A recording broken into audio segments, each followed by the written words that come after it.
எல்லா மக்களுக்கும் சொந்த மனம் திரும்புதல். நீங்க ஒரு சின்ன கோபப்பட்டா கூட, ஆண்டவரே நான் தெரியாம கோபப்பட்டுட்டேன், என்னை மன்னியும் என்று சொல்லுகிறீங்களே, அது ஒரு மனம் திரும்புதல்.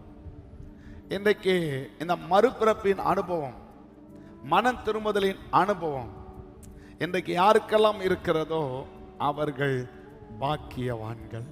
ஹல்லேலூயா. ஒவ்வொருவரும் மனம் திரும்புதலை கற்றுக்கொள்ள வேண்டும்.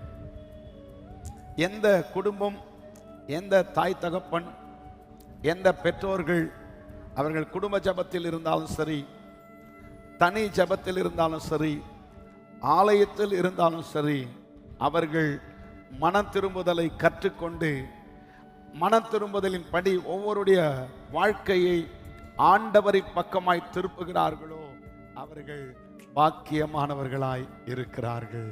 ஹல்லேலூயா.